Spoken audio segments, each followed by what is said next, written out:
We're going to call the Finance Committee of the Holyoke City Council to order. My name is Joe McGiverin. I am the chair. Members of the committee present are Peter Tallman, Jim Leahy, Mike Sullivan. In a few minutes, we're going to be joined by Dave Bartley. Other city councilors present at the moment is Terrence Murphy, and we have some special guests for item number one. We have our fire chief with us. So we're going to get to that in 1 second. This is a Zoom meeting. That means that we are live on the public access channel. We are recording this meeting, and we have a email, right, Ryan, set up, for people who cannot join us in chambers. So we are in good shape here. With Joe, that in Howie's mind, here too. what's that? Howie's here too. And I'm sorry, I need a face, Howie. We're gonna have to find a way to even just get a face up here, even though it's only the telephone number. Also with us, I'm working on it too. I'm working on it. Is Howie Graney, and we are joined now by the fifth member of the Finance Committee, Dave Bartley. So we're going to item number one. Motion to take off the table. So moved. Second. All those in favor? Aye. Any opposed?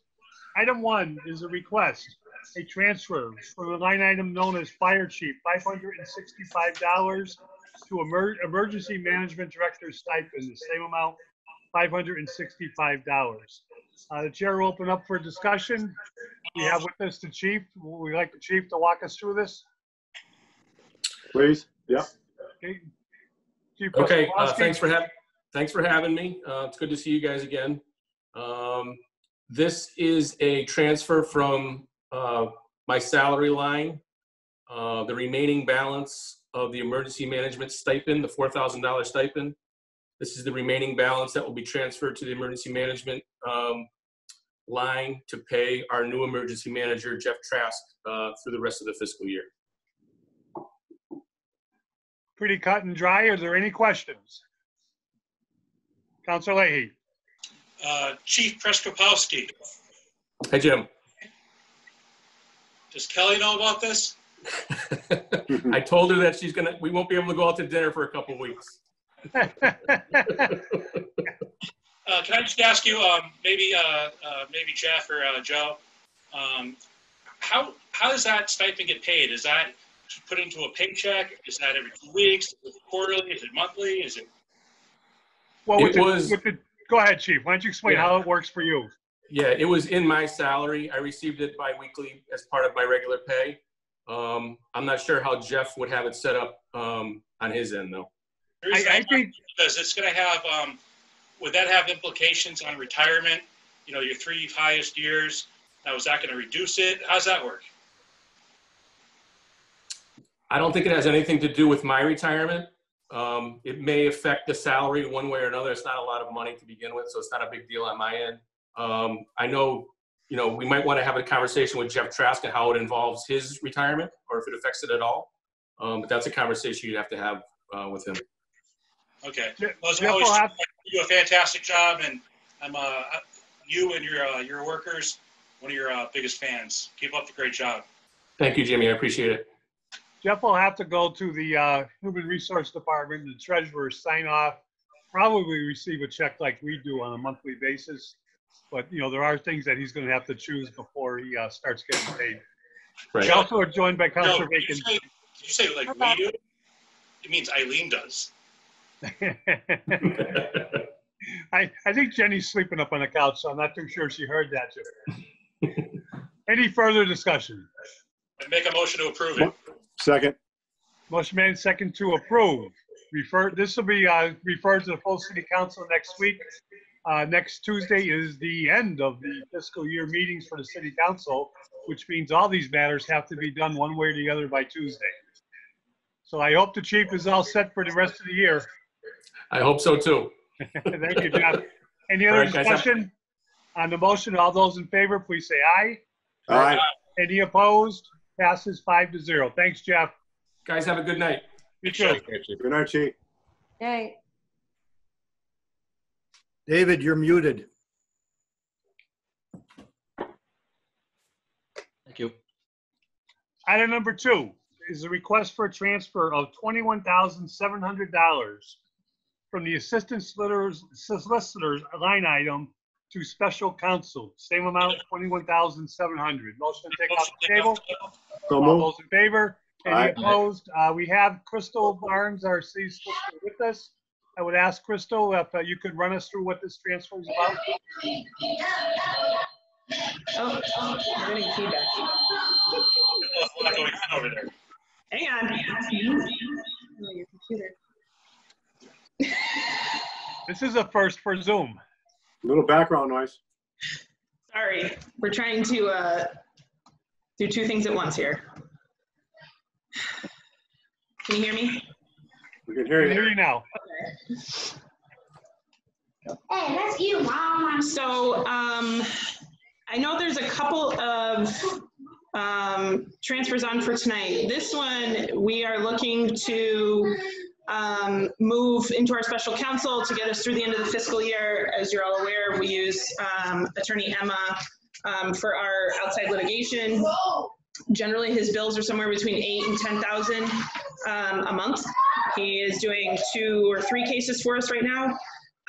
We also have hired on Attorney Dupere for our outside labor counsel. So as you know, we lost Gina somewhere in February. Attorney Dupere has essentially come in and replaced her, and he does it for a flat rate every month. So this is also factored in for his expenses. So rather than hire a new assistant solicitor right now, we chose to simply use an outside counsel for our labor relations, and this will also cover his bill, as well as we also have an outside bankruptcy attorney that we utilize for a case, and that bill is factored in here as well. So this is simply getting us through the end of the fiscal year. I don't have an assistant solicitor in that position, so we were able to utilize the rest of that salary to pay our outside counsel. Counselor Sullivan? Yes, thank you. Crystal, I thought we had a conversation back several months ago where we were going to not lump these all together, but have them as separate appropriations for different councils. Absolutely. I apologize, I forgot, and this was simply just an easy transfer over. Well, having it lumped together like this, and having been told, I don't know what I can say about stuff that was said in executive session, but with certain things said regarding the Essex House and whoever's involved with that, I cannot vote for this. I can tell you that I'm not paying for any work that he's done on the Essex House right now. This is for 2 other cases, our bankruptcy attorney and our outside labor counsel. So any bill for Essex House has not come in as part of this transfer right now. The chair, if it'll help, will point out, I understand we like to look at these things, review them, and when necessary, go into executive session. But when all is said and done, the transfer goes into a line item, which is known as special counsel. And it is the city solicitor and the mayor's prerogative to use it, not the city council's choice of how it's used. Joe? Counselor Bartley? Yeah, I'm going to hold off on my question for right now, but I just want to point out to the chair that it looks like there are 2 other orders under your name, both for the city solicitor. So, I mean, I was thinking maybe you want to take these up at some point soon, maybe with a package, and then I'll hold off on my question. I'll wait for everybody else to go. Thank you. Counselor Leahy? Yeah, Joe, Councilor McGiverin, thank you. As you know, and I'm sure everybody else knows the standing that I have with outside counsel and this line item. And historically, we've been, when we do the budget, we keep it low for the fact that, I'm not saying this mayor or the past mayor or any other mayors, but a lot of times the city council isn't fully aware of what exactly we're paying out. So if there's money in the line item, that means that money can be spent. However, if there's no money in the line item, then they have to come to the finance committee and the full city council. And so this is kind of a way of checks and balances. And I think it's the proper way to do such things. For instance, I didn't know, I think Crystal said that, as you guys know, Gina has been gone I didn't know that. This is the first I heard about this. I didn't catch the name of the other attorney. I didn't know that. And I'm not saying, I'm not pointing you out, Crystal, but this happens to be the case with Ron. It just seems like, and I totally get that this is a Zoom meeting and times are completely different than they've ever had been. But it said, to that point, communication. There's a lot of communication. And granted, these last 2 months, not faulting anything or anybody for that, but over, I mean, we need to know stuff. So I'm not going to vote for this tonight. I think that we should have maybe an executive session, maybe go over which cases they are. Maybe we, as Council said, I don't like lumping things together. So that's another reason I'm not going to vote for it tonight. Thank you. Hey, with all due respect, I understand. Just remember, this is it. Tuesday is the last meeting to vote for the fiscal year on financial transfers on anything for the fiscal year. This is it. Well, Joe, with all due respect, everybody knows my feelings. Everybody seems to know Counselor Sullivan's feelings. So waiting to the last minute, I don't play that game. I don't play that game, and so. If I can clarify, I just want to speak to Councilor Leahy's comments quickly. We actually brought Attorney Dupere on multiple meetings at this point. I did introduce him quite a while ago. Had we hired another assistant solicitor, you wouldn't have known that either. She simply would have come in, or he would have come in and filled the role. Instead of doing that, we're actually paying a fraction of the cost to have outside counsel very specialized in this area. And I think it's worked out much better than trying to bring someone in and train them, or try and find someone to come in at the salary that line item is. I know that the claims budget is certainly cut every year to come in and so that we can explain what's going out as far as settlements go. But when we hire someone to do a job, I do believe that you all are made aware of it within quite a reasonable time. When I brought in somebody to do bankruptcy, it was brought up in a discussion of our problem properties. There was no hesitation about explaining all of that. We're paying people to do a job. This is not simply putting money out as a settlement. This is paying someone to do services that they're providing to the city that at this point we do not have resources to handle. You've got 3 attorneys trying to handle the work of what many, many more people could do. So I think outside counsel is highly beneficial to us. We're trying to do it in the most cost-effective way. I don't need an appropriation from anywhere else other than within our own budget. So I understand the checks and balances, but I don't think that anything has been kept secret by any means from the law department. Joe, you lost the video. It's not on 15. I'm aware of that. Ryan, where are you? Hey, Joe, I'm right here. Yeah, I'm talking to Scott to see what's going on. But if we had a technical difficulty, it's still being recorded. And I think it's still going over the computer live stream. So I think we're good on that front. I'm just hoping we'll be able to get it fixed for the channel 15. Crystal. Yes, sir. I got a legal question for you. We are currently not being broadcast. Are we being broadcast anywhere to anyone's knowledge? Well, I'm online. I can see it. We're online according to Ryan and Councilor Leahy. We're being streamed. See? As long as the public has access, but I'd like to see it on channel 15. That would make me a little more comfortable about it right now. Okay, they're working on this. I pointed this out over the last month that with this Zoom stuff, there are commissions and other bodies that are double booking on the same night. And I think it's something that's got to be controlled in City Hall. I do know that if there for some reason was a financial difficulty, we could simply have a posted transcript of the meeting. So the fact that the video has gone out is not the end of the world, but I would love to see it on TV if we could. I understand, but my second question, Ryan, to Scott is, are we being recorded? Yeah, yes, we are being recorded. I guarantee. And I'm texting Scott, so once he gets back to me, I'll give you an update. As long as we're streaming somewhere, I'm okay with continuing. Okay, on advice from our attorney, we are okay at the moment. We are legally still operating. and we shall continue. Councilor Tomlin, I believe you have the floor. Yeah, thank you, Mr. Chairman. I guess I'm taking a little different take from Councilor Sullivan or Councilor Leahy. Thank you, Crystal, for the work you've done. I understand that we have had the outside counsel do prayer, I think, with the policeman's contract, and also with the outside bankruptcy. I was aware of that. I think during a problem property group, we were aware of that. I do realize that you did say not to lump these together, but being the end of the fiscal year and with the money in your line item, you know, I do see that it's important with the last vote next week. It's either do or die. I'm very much in favor of this transfer. These people have done the work. These attorneys have done the work. They have to be paid for the work they've done. I think it's reasonable with the amount of money from your department to pay these attorneys.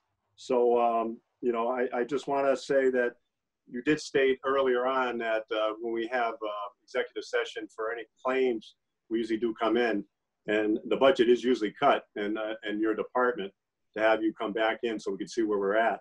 But I think this is the appropriate way to do it. I think probably you're actually saving money by doing it this way with the outside counsel, by trying to hire somebody within the last maybe 4 months of the year. So I am very much in approval of this. I think you're doing a great job, and to continue the work that you're doing within the law department with the number of people you have under your employment. Mr. Chairman? Mr. Chairman? Councilor Greeny? Yeah, just a quick note, although I'm not on the finance committee. The end of the fiscal, you know, year is very near. And if the money is in Crystal's line item budget and the money's there, I mean, if we don't pay our bills, we're going to have difficulty getting people to come to work for us. That's all. Thank you. I want to speak in favor of this because, and with all due respect to Councilor Leahy and Councilor Sullivan's concerns about certain counsel and certain lawsuits, I agree with them, and I agree with going at those one by one as we do in executive session. But when all is said and done, we're not voting on them one by one. We have no control over that, is what I meant when my earlier comments. We can only put money into special counsel. By doing it this way, it causes a problem to the solicitor's department when trying to hire outside counsel. She had an emergency with Gina leaving the city abruptly. She needed to replace the labor counsel very quickly because Gina was handling all the contracts. And I think we all know that, and Crystal's been very transparent with us for all of that. And so this money is to allow her to pay the bills for the rest of the year. It's not exorbitant, and I think we have to give some faith in our city solicitor that, you know, the work that they're doing is, even if some of it we may not agree with, but the work that they're doing is legit. Councilor Bartley, can I just point something out and point this out to everybody because I didn't understand what you said, and now I do. Items 7 through 11 are housekeeping. I'm just suggesting that we get rid of them. Okay, none of them, they are no longer needed. They are also, you know, over the $750,000 where stabilization is part of it. And there's one about the Parks and Rec, which is no longer needed because schools and parks are not open. So 7 through 11, we're just gonna, you know, return to sender. So the only one for Crystal tonight is this item in front of us. I still have my hand up, Joe, but. Yep, Councilor Bartley, I'm calling you. I just but only if you're done. Yeah, no, it's all yours. Yep. Okay. Oh boy, I'll tell you what, I feel like I got a big hook from Joe. Well, two things. Just one, we were on TV for a minute. Now it's gone, and then I believe the CPC committee is on channel 12 for those viewing at home for exciting Holyoke government action. I appreciate that. So we'll make a motion to get rid of those whenever the chair wants to get rid of the aforesaid orders. Chris, you know, I'll point out something. One is I appreciate this being within her budget, and that's important. That tells me that there's, like, you know, conscientious department head relative to her budget. I don't think we've had any complaints about Crystal and her time here, whether it's 3 or 4 years, I don't remember now, Crystal. And then although I am concerned when a counselor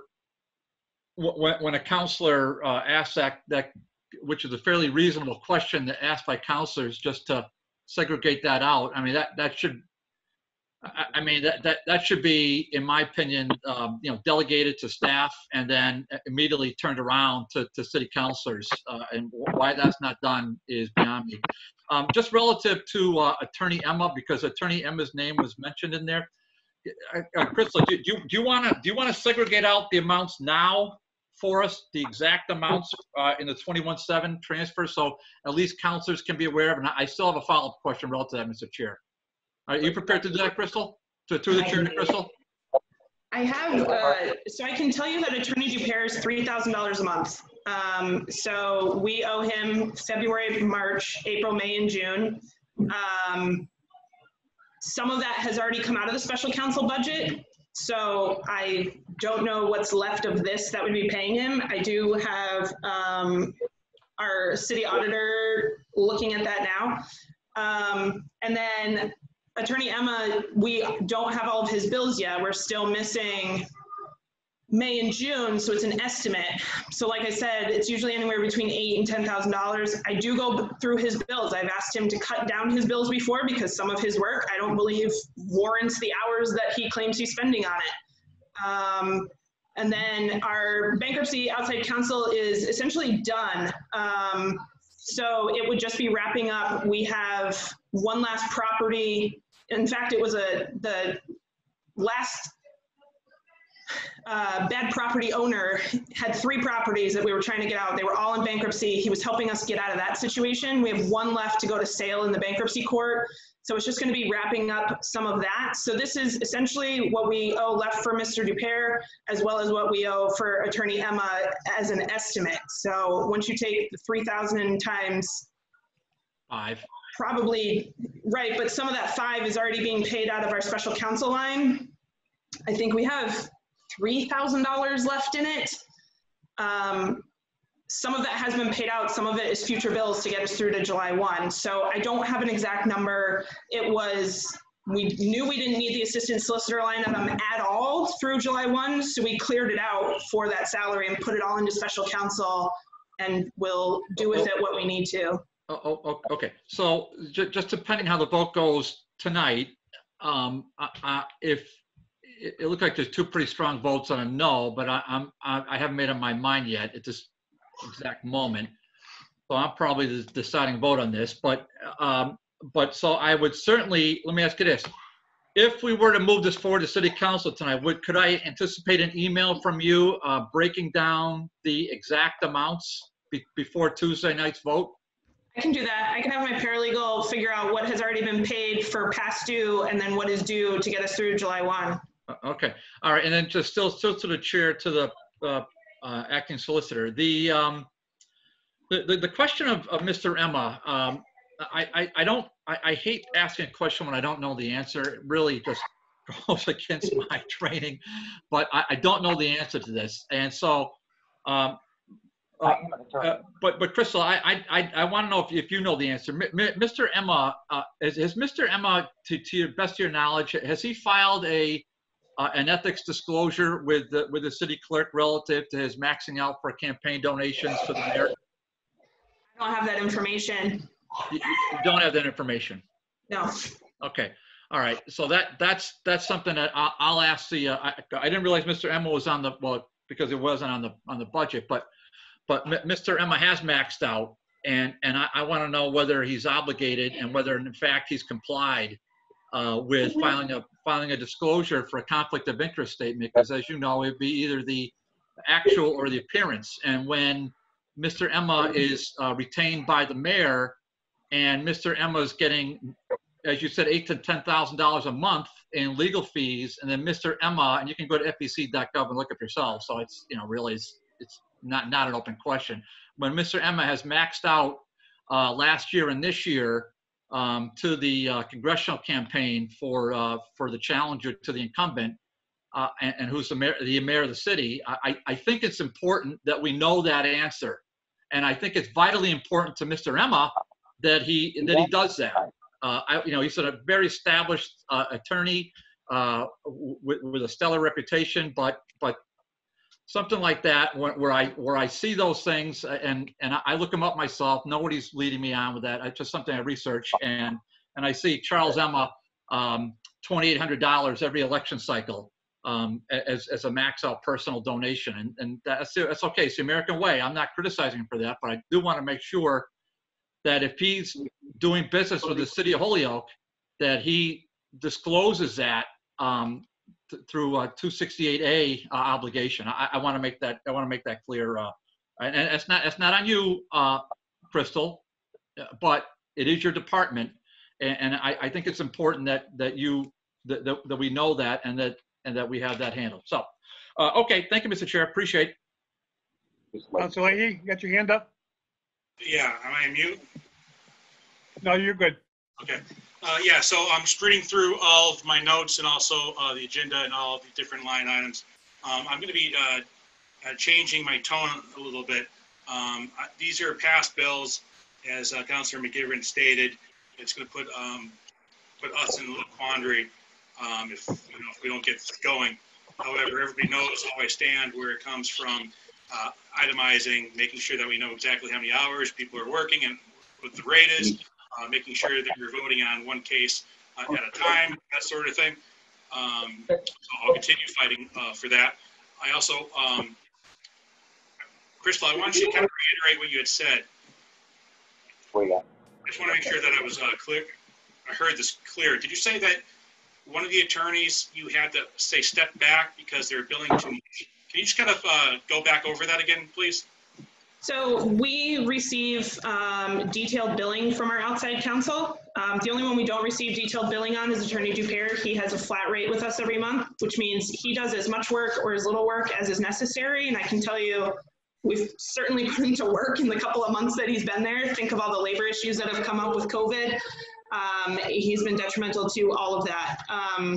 He's helped with our grievances. He's helped with our contracts. He's helped with every question that people have come up with.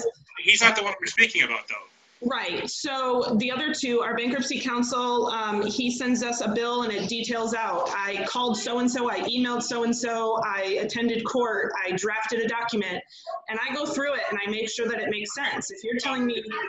So let me ask you, the statement that you made earlier, so go back to the statement saying that the person that's the city of Holyoke's paying between $8,000 and $10,000 a month, you said you had to tell the person to back off.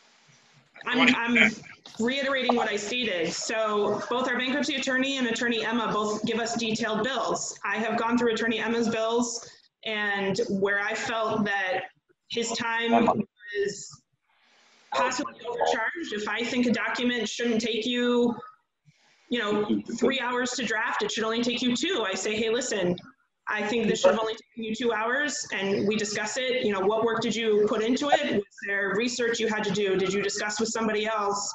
And I've asked him to cut his bills before. It's not exorbitant, but when you're charging $180 or $200 an hour, those little 0.2 of an hour make a big difference. So I make sure to go through his bills and make sure that it makes sense. Well, Crystal, I want to actually commend you for doing that. Because you're saving the city money. So how much do you think from your administrative part of your job, how many hours do you think you've saved and how much money? Because that should go to a feather in your cap. I'm sorry, does somebody mute? I can't. Ryan, can you mute everyone except for the people talking? It says James iPhone. Is that James Bartholomew?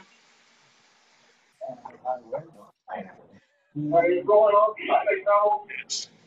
Whoever is indicated as James iPhone, that's the noise that's coming from that.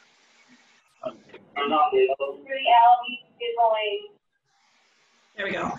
So, I used to work in private practice. I have a general idea of how much time research takes dealing with a court, emails, phone calls, etc. I check in with our other counsel that handles our litigation. I make sure that, if he's saying he talked to somebody or has an email, that she actually talked to him or had an email. I want to make sure that we're paying for work that's done.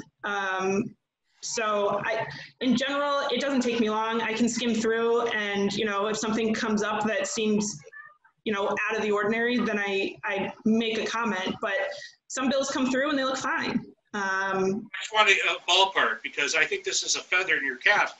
I mean, we're all steward watchdogs, we're fiscal watchdogs, and you're doing that. And just ballpark on this one, I might break it down to other cases later, but how much do you think you've saved? I mean, since I've been looking at it, so you figure I've only been in this role for maybe a year, a little over a year. We're talking like 5-6 hours, not a lot. But it's 0.2 here, it's 0.4 there. It's, I don't know, it's just keeping an eye on it, because I understand your concerns as well. I don't want outside counsel that takes advantage of the fact that, we're giving them work. They should be, I also look at what I'm getting paid to do this job compared to what we're paying them. So part of that, you're right, it's a little bit of a feather in my cap, like you said, but I want to make sure that we're keeping an eye on things, that somebody isn't charging us where it shouldn't be charged. And people make mistakes too, you want to look at the bills and make sure we're not getting charged for, maybe he billed on the wrong one. That has not happened, but I'm just saying, as an attorney who used to be in private practice, that does happen. And clients would call and say, hey, listen, it looks like there's a name here that I don't recognize. And you realize when I opened it, J was an L or whatever. And so you want to make sure that you're keeping an eye on this and that you're not just paying bills. Joe, thank you.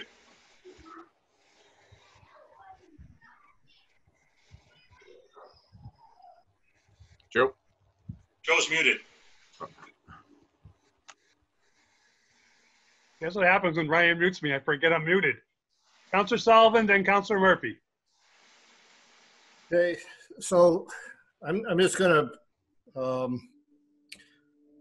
just recap what Counselor Leahy mentioned, us being put in a quandary. Yeah, we're put in a quandary because we all agreed to not to lump these together has been lumped together. All right, that's plain and simple. As far as Crystal, I'm going to quote you, we're paying these people to do a job, all right? In January, we were told that Attorney Emma was just a few days away from having a settlement on this Essex House thing, which has dragged on for years. At that time, I wanted to file a 93A and 126B unfair and deceptive business practices, unfair and deceptive insurance practices. I was told, let's hold off. Let's hold off. This is going to be settled, right? And our legal department was overburdened. I've checked with 3 other attorneys. This letter of intent, and that's all it is, there's a letter putting them on notice, right? A college intern could do this in 1 hour, all right? 6 months later, after being told it'd be done in 2 weeks, nothing. And now he's lumped in with this group. Talking to Department of Local Services, $98,000 this year was whacked out of our free cash. Now I find out it was whacked out last year too, and it may have been whacked out the year before. It's going to get whacked out again next year because this hasn't been settled. I can't vote for any money heading his way at all. Councilor Leahy, do you have I'm sorry, Jimmy, all set? All set? Yeah, Joe, thank you. Okay. Councilor Tallman, your hand's still up? Yep. I think Counselor Murphy was next. Okay, I'm sorry. Councilor Terry, no hand, but I saw it waving. Councilor Murphy. Yep. Krista, just a question. So when you know you're going to need special counsel, do you have a list that is put before you of people that you get to choose from, or do you use your own experience and expertise? How do you determine just what special counsel you get depending on what the issue is? So generally it's word of mouth. It depends. So we have some that comes under insurance. So our insurance company covers some of our MCAD complaints. So that outside counsel is paid for through our insurance policy. But anything else, it doesn't go through a bidding process. Outside counsel is not part of that procurement regulation. So it's usually word of mouth. Our bankruptcy attorney is another Holyoke attorney that I happen to know well and knew would do the job. So rather than shop around, it came about as an emergency, which is why I went straight to someone I knew could do the job. For our labor outside counsel, we honestly just kind of put feelers out and said, hey, does anybody know? His name came up, you know, we brought him in, had a conversation, liked the price, liked that he worked for other municipalities and they had some good outcome. So it's almost like an interview process when we have a couple of options, but 9 times out of 10 when we need outside counsel, at least since I've been here, it's been an emergency. Our labor counsel came to us because we were coming up against a deadline. We had just lost an attorney, and to then come up to speed on the law and the case was not an option. We needed somebody who knew at least one of those things. So we kind of did it quickly, but you know what? He hasn't disappointed either. And we hired him at a 6-month basis to test those waters before giving him, you know, free rein. And I don't see any reason why not. When different cases come up, I generally look at the case itself, decide whether or not I have an attorney in mind. We're part of the Hampden County Bar Association. We're also part of Mass Municipal Lawyers Association. It's just word of mouth in this field. You know, you do a good job and people recommend you out. But I know a lot of Western Mass attorneys and I know what they can do, and we reach out to them on purpose.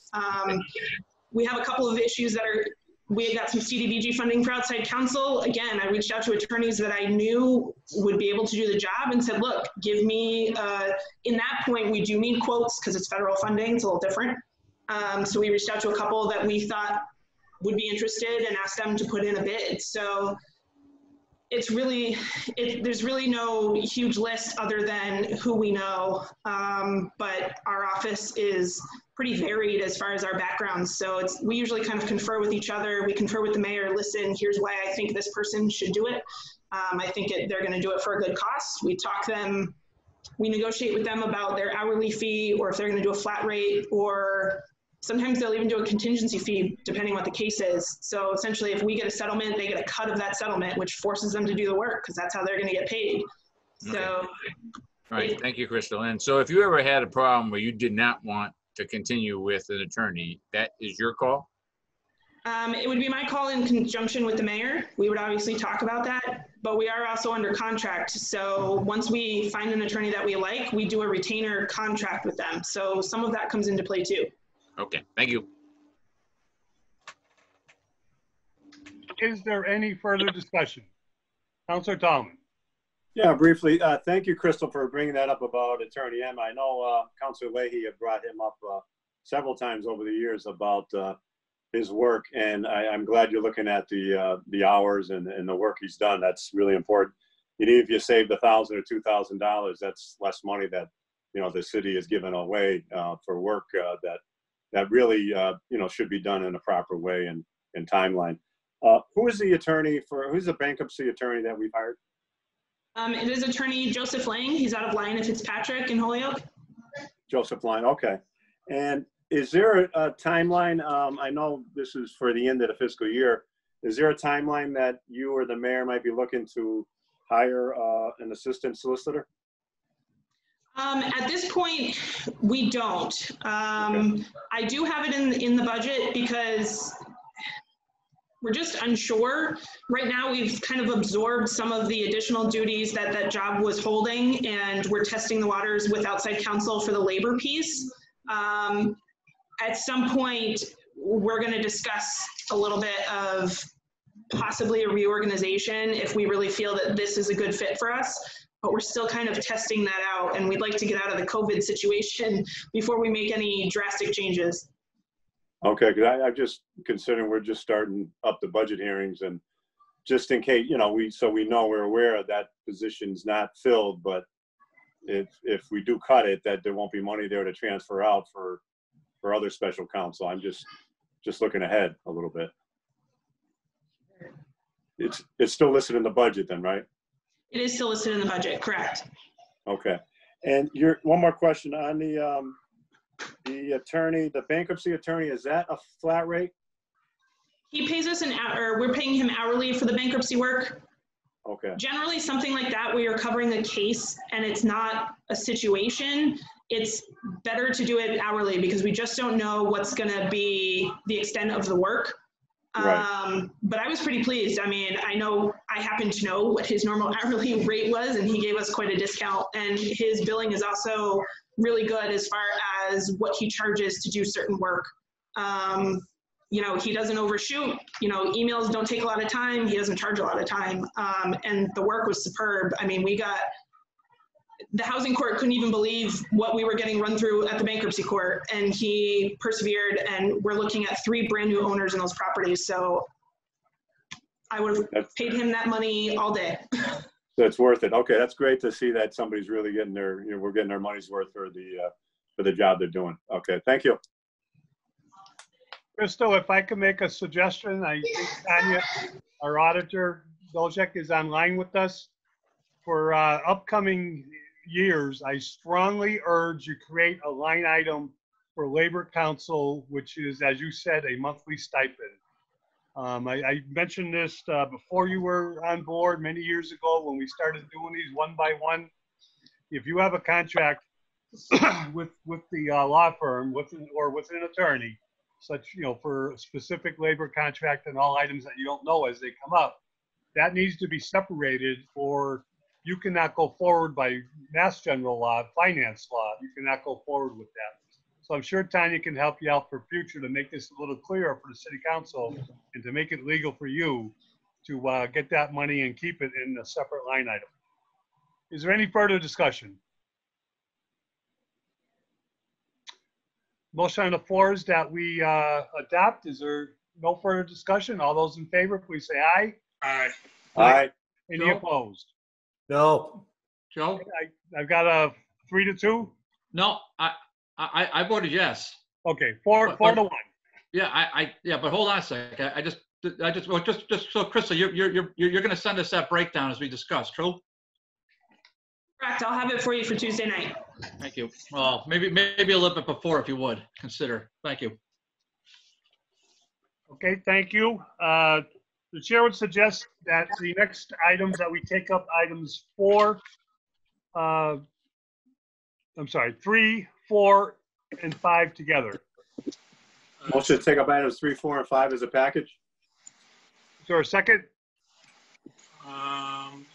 Can I second that, Joe? I'm looking quickly at the agenda. Is any of those I have to abstain? Yeah, all 3 of these are for the patrolman's contract. Yes. I abstain. Okay, so Councilor Leahy will be abstaining. And on the motion to take off the table as a package, all those in favor? Aye. Aye. Opposed, so moved. I'm going to read them in 1 second just to let you know. With us is Manny Rivera, who's the president of the 388 Local 388 patrol officers. John Hart, who is Sergeant Hart, is representing the chief this evening, and our city auditor is here for these line items to answer any questions. Tanya, I see your name, Tanya. You with us? I sure am, Joe. Okay, thank you. All right. The amount in item 4 is from stabilization, $184,245.99, transferring into several line items as part of the agreement, the MOA itself, where there would be retroactive increases and retroactive pay to July 1 of 2019, which would be the beginning of this fiscal year.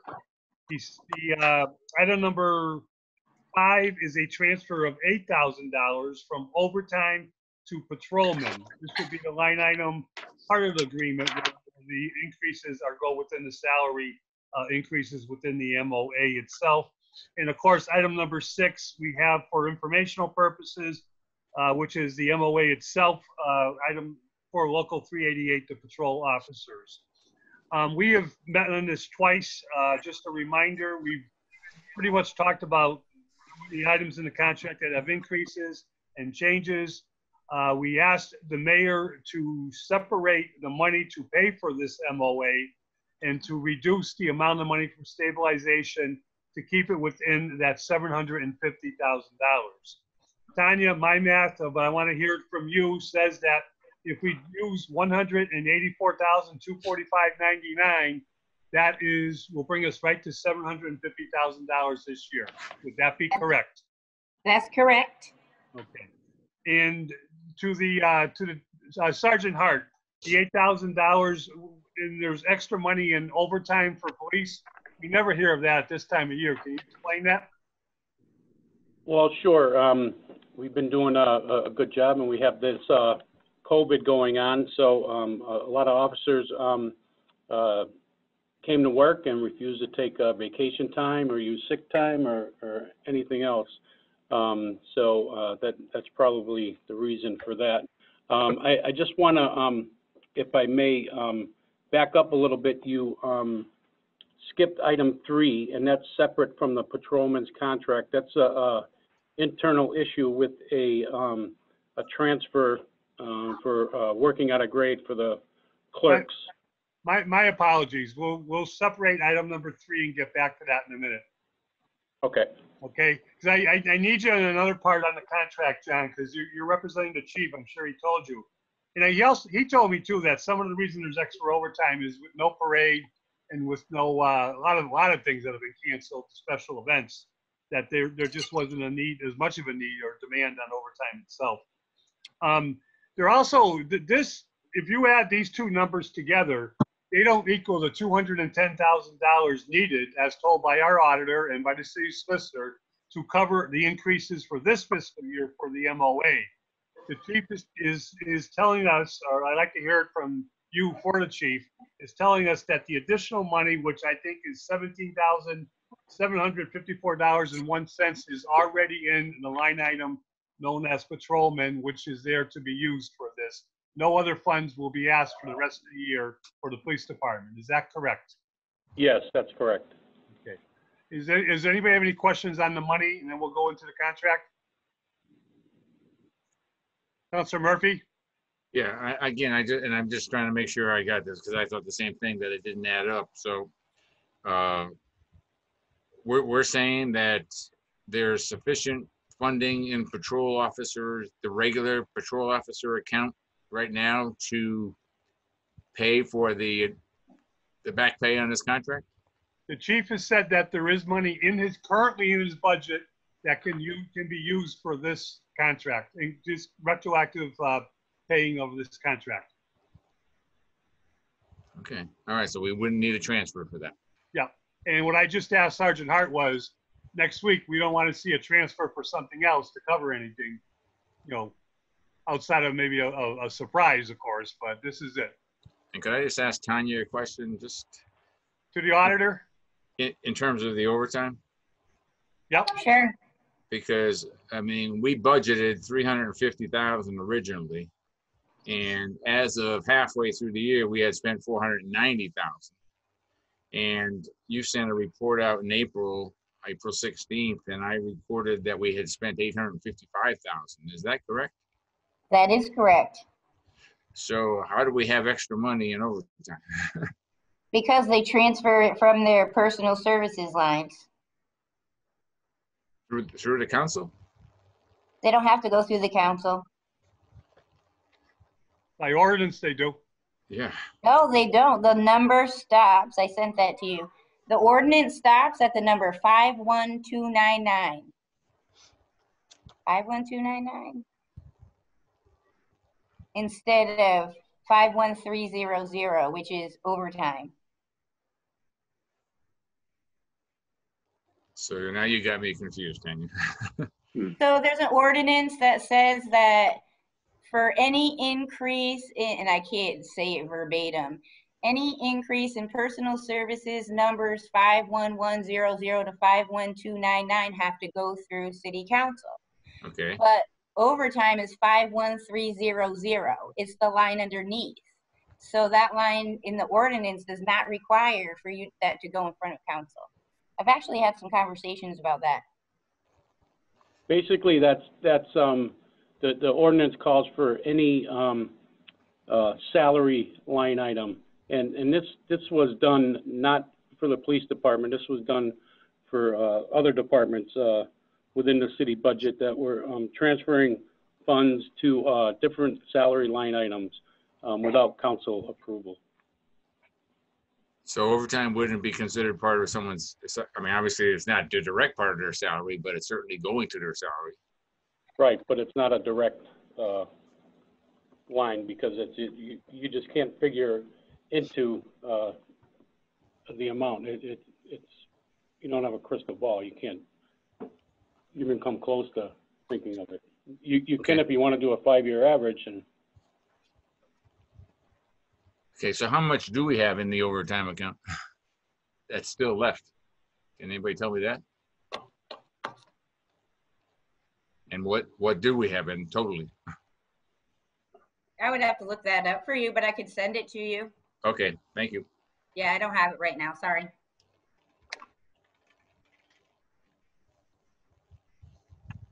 Councilor Bacon? Linda, can you unmute?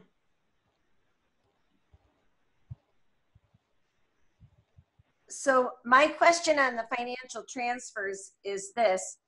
If this contract goes into effect and it's retro, we know that the supervisors union is going to tag on to the educational benefit, which is essentially bringing us back into the Quinn days by changing it to a percentage. So I'm seeing that we would have a significant financial hit because they're going to reopen as soon as this is approved to tag on to that percentage bill, which we all have the future projections out on it. We worked really, really hard to come to agreement on a flat rate because the city could not afford the Quinn bill. This is, in essence, re-implementing the Quinn bill. So I'd like to see the numbers on what the retro for the supervisors union relative to the education costs will be in this year, because I can't imagine they wouldn't seek equity in that regard. I think we need to know that. Thank you. Tanya, Councilor Bacon is referring to the analysis that you did for us on the changing the education incentive from a flat fee to a percentage. And we've had discussion on this, but we have not discussed your numbers. Could you please walk us through your numbers? So I don't know if everybody has the document. Everybody's been given a copy of the document. Okay. Essentially what I did is I took the current supervisors and I just went through and I did like a 10-year plan on what it would cost the city if we changed it over. So on the first page is like the first 3 years of number, but what's important is on if you look at the chart, you can see that, so obviously the people are going to be retiring from the Quinn, and then we would think that we would replace them with somebody with the same education. So I put the percentages for those rates from the contract for the patrolman. And so you can see in the chart, in year one, if 2 of them retire and we take on, we leave the Quinn and then we do the flat rate, you would be saving $47,000 a year in year 2, $7,500 in year 1. But then when you go down and you look at the Quinn versus the educational percentage savings, then you can see that it's a higher amount that you'd be saving. So the top one is the flat rate, the bottom one is the percentages. So as people leave the Quinn, you will see, and it's based on like, we made some assumptions like 2 people would retire a year. I used the contract rates for the first 3 years, but then we used 1.5 for the next 7 years. So it was just kind of to show you what would happen as people dropped off based on the decision. So this is about the supervisors. This isn't the patrolman. Does that make sense? Currently, how many of the supervisors are on the Quinn bill and how many would be on the education incentive? So there's only 1 person on the educational incentive right now in the supervisors. Okay, so this is only if the superior. I mean the flat rate. I'm sorry, 1 person on the flat rate. 1 person on the flat rate of all the superior officers that have an educational incentive. Yes. Okay. And if that were to be reopened, that contract, that would be next year. They could not go retroactive this year, correct? Crystal? What was the question? Superior officers' contract have the caveat if the patrol officers have any language change to the education incentive line item itself, they can reopen theirs to negotiate possible changes in their contract for education incentives. Currently, it's, there's only 3 weeks left in the fiscal year. If they reopened and it was renegotiated next year, they cannot go retroactive back in fiscal 2020. It would have to be fiscal 2021. Am I correct? I mean, they could ask for anything. Hey, Crystal, we're hard to hear you. Sorry, they could ask for anything, but we haven't heard anything from them right now. No, but state law doesn't let you go retroactive to a prior fiscal year. I don't know that off the top of my head. I do. Why are you asking me the question, Joe? Like Councilor Bartley says, you always ask questions when you know the answers. Councilor Bacon, I don't know if that helped you, but I just wanted to point that out. Well, I mean, in the moment, what I'm hearing is for this year ending June 30th, there might not be a cost. But my recollection of their contract was that they stipulated in the language of their contract that if the patrolman got an education change, they would get the same benefit that the patrolmen get. So whether it's retroactive, it would matter if it's retroactive to the beginning of the date of the patrolman's contract. I don't know the law on it. I'm trying to look at the economics of it. And right now, yes, it'll be one supervisor, but the people on the Quinn bill are going to retire out. So then the new people coming in will be, in essence, back on the Quinn bill, which is what we're trying to get out from under, because this is essentially re-implementing Quinn going forward. And we just got out, or we're starting to get out from under it, and now we're putting it back on. And I'm concerned about preserving jobs.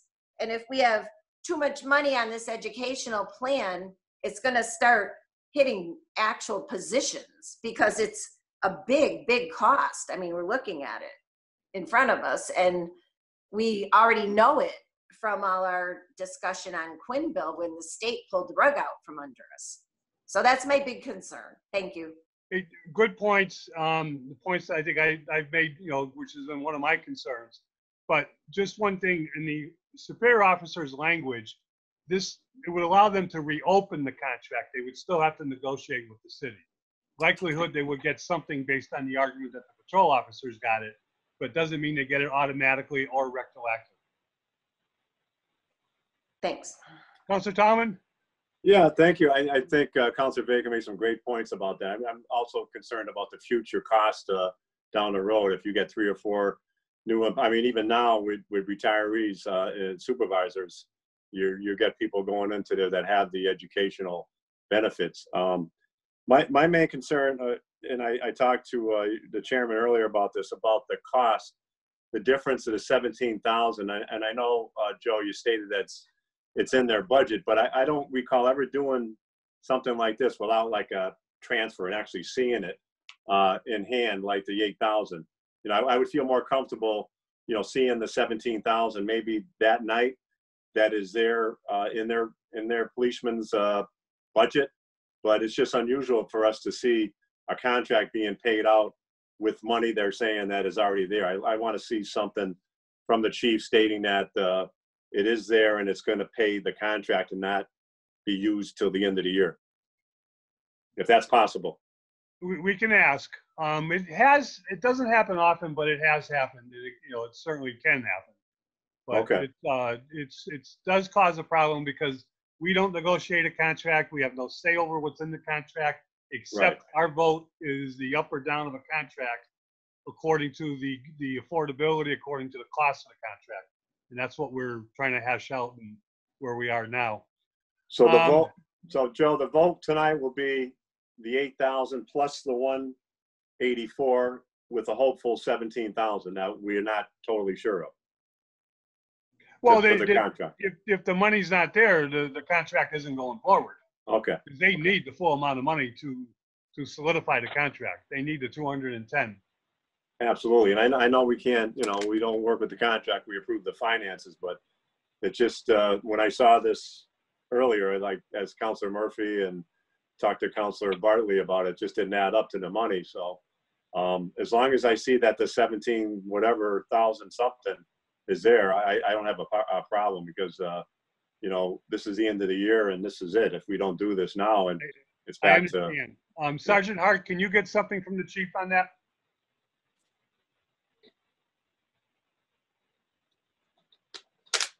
Is he still here? Oh, so, sorry. So you're looking to see if that 17,000 is in the patrolman line item? Yeah, Peter wants to know, Councilor Tomlin wants to know where the 17,000 blah, blah, blah is coming from, and that it's Right. actually there. Right. So due to some retirements from patrolmen, we still have some extra money left in that line item.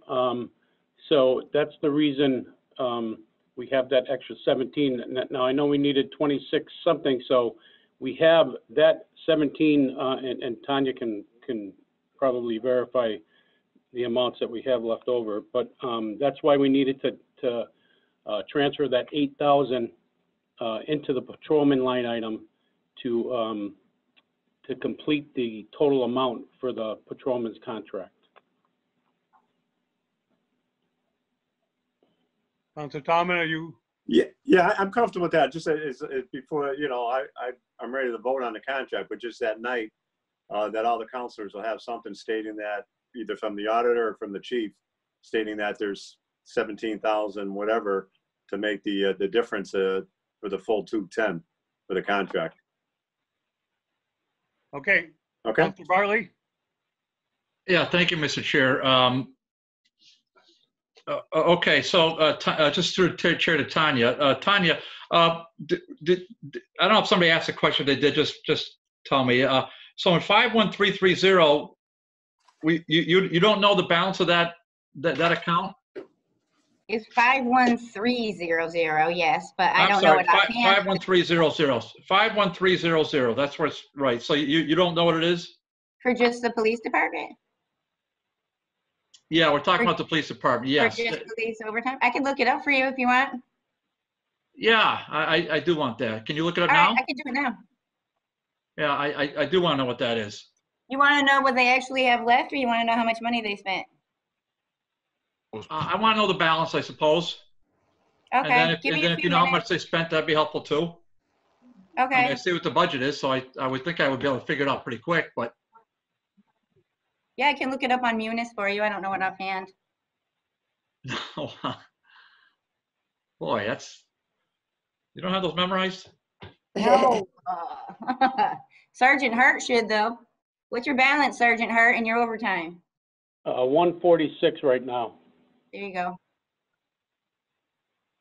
146,000? Dollars?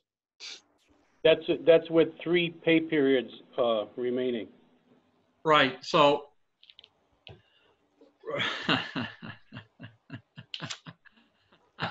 Is that 1,000 or dollars? Hey, thank you, Sergeant. I'll tell you what, I appreciate that. And Tanya, can you just verify that for me? I have no doubt that that's correct, but just please verify it. Will do. And that number is before the $8,000 that's going to go into patrolman. So 146 minus 8. Well, yeah, I mean, just a comment. I mean, I don't think anybody should be terribly surprised that there's. I mean, court appearances 155,000. We haven't had court, and we're not going to have court through the rest of the fiscal year. I mean, there's another one. 155,000 is what we approved.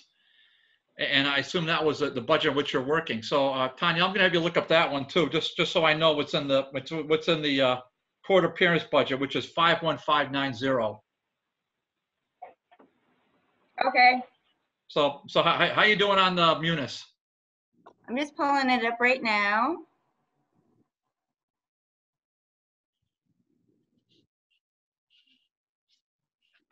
I wish one of you guys could sing, just bide the time in the middle.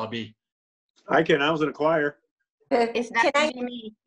Can I interject a point of information, Mr. Chairman? Councilor Bacon, while we're waiting for the auditor. Thank you. I would just like to note for the committee, on March 3rd this year, I filed an order. It should be in your committee that any transfers from personnel budget lines to overtime require approval by the city council. So I'd appreciate if at some point at your convenience, you could perhaps work that into your agenda. I will be happy to, but I've never seen it in the jacket, and I will refer to the administrative assistant to track it down for us. Okay, it should have been on the March agenda. I believe you. I just, Okay. With this COVID stuff, we got a paper trail that was a problem to begin with. We now have no paper trail. You know, we got items that are just, well, I'm going to stop there. Well, that's why I just brought it up as a point of information. Yeah, because last week I asked Ryan, or 2 weeks ago, to give me a list of all items in the jacket, and he did, and that was not one of the items that he listed. Okay. We'll find it. We know how to find it. Okay. Hey, But Joe? we're waiting for the auditor to respond to Council Bartley. Are we there? I have it. Okay, hang on, Mike. Can you hear me? Yes. So for the overtime line, the 51300, I have 146,638. And for the court, the 51590, there is 32,106. Okay, yeah, so thank you, thank you, Tanya, thank you, Sergeant, because Sergeant was pretty much, spot on and not surprising. And then, and Tanya, just, thank you for just verifying it, bringing it down to the penny. And I mean, I guess there's two things. One is, what. Uh-oh, I just cut off. Oh, did something happen? Mr. Chairman, are we still good? I can hear you. We're good. Okay. And just so you know, we are live on the Access channel, both audio and video. Oh, exciting. Okay, yeah, I'm just glad we got those numbers. So we've got, I mean, this is a pretty pivotal decision. I'm certainly not one to get in the way with a duly negotiated contract. I don't think I ever have. I don't know why I would here, but boy, the education part is really expensive, and then the transfer part where we had $750,000, and we're going to eat up, a pretty sizable portion of it, maybe 30% of it, on a police contract. And in this day and age with all the other stuff going on, I'm just wondering what what Holyoke is, how Holyoke is going to respond to some of these larger questions that are happening. But I got my questions answered. Thanks, Mr. Chair. Councilor Sullivan. If your blue hands are up and you're not wanting to talk, please put them down. That's if you want to talk, put your blue hands up. Thank you. Councilor Sullivan? Okay, so I went over some of these numbers with Tanya a while ago. Now it just raises even more questions as far as the overtime account. Yeah, there's 32,000 left in there. There was roughly 77,500 in there. On April 21st, 10,000 was transferred to overtime. The infamous 51300. On 5/20, another 30,000 was transferred to overtime. So that's 40,000 that was transferred into overtime. Now I'm hearing there's still 146,000 left in there. I don't understand why we're transferring money into it with that much still sitting there. This whole thing's a mess. And if we've got that much left over, why are we hitting stabilization? I mean, I think the union did a fantastic job negotiating this contract. I think the city did an absolutely horrible job. It was negotiated by a solicitor that's not even here anymore. I can't see holding up anymore, but because these aren't the problems of the police union. All right, these are problems coming out of the administration, and This is like trying to put a spilled bowl of spaghetti back together. Mr. Chairman, if I may, Sergeant Hart? yes, the bottom line is we have the money available for the patrolman's contract. So the money's not the issue. And any money's left over is gonna go back into the general fund. And I didn't realize this was gonna be a budget meeting, but I think all these questions and comments and stuff can be left for tomorrow. That's when we have our budget hearing, and myself, the chief, and Captain Pratt will be around to answer all your questions. And if you wanna know where the money went and what it's coming from and all those questions, feel free to do your homework tonight and be on the call for tomorrow, and we'll be more than happy to answer all those calls and questions. Any further discussion? Councilor Tallman? Yeah, just briefly to Sergeant Hart. Sergeant Hart, you stated, here it is, June what, 10th. You said there's 3 pay periods left in the fiscal year, or is there 2? 3.2. Pay periods? Yes, because, well, our payroll just got cut off today, a matter of fact, or tomorrow. So that'll be 3. So after tomorrow, there'll be 2 more. Okay, that'll go into July then, won't it? Well, that's when we get paid, but it's coming out of FY20's budget. Okay, and so that, whatever you stated, if there's 138,000 left in overtime, unlikely that'll be used in 21 days. Whatever's left over goes into the general fund. That's correct. Okay, thank you. I'm all set, Joe. I apologize. Officer Rivera, are you still with us? No, I am. Okay, Manny, when I don't see a face, and I don't even see your name on the participants, but did you want to address anything or say anything? Yes, I would. First of all, I know we talked about the Quinn bill. Well, when we look at numbers, they're about half of what the Quinn bill is, okay? Going forward, you're saving a ton of money on the Quinn bill. Other thing is, if you look at the language in the supervisor's MOA, the education incentive language, it states the parties agree that the subject can be reopened for a negotiation should Local 388 receive increases in their pending contract. Doesn't mean it's a done deal. It means you go back to the table. Right. Why is our contract being held up based on somebody else's union? No one said it was, Manny, but I understand your point. Let me ask you a question, because I was the one that started the education incentive 2 meetings ago. I'm concerned not about this year, not about the next 5 years, and maybe not even the next 10 years, but percentages, and they are not the same percentage as what the Quinn bill is. I understand that. And I understand, and I am a big supporter of an educated police officer. And I think we need incentives for people to get out and get their degrees, especially advanced degrees can become very expensive. When the state reneged on their 50% of the Quinn bill, that changed everything. And the city negotiated, capped the Quinn bill with the people who were there, grandfathered them in, and started a new education incentive, which is the flat rate. It's worked out pretty good. That flat rate can be increased. If you're gonna do it by a percentage, it's the 10-year mark where I'm looking at at our auditor's numbers, where I start to worry. And there's a little history on this. There's a little history on contracts that can actually reduce the workforce. So as much as I want an educated police officer and to be able to get good educated police officers by this contract, which you did state at a prior meeting, I agree with you. Do you understand that 5-10 years from now, this could backfire and have the police department budgets and number of police officers be reduced?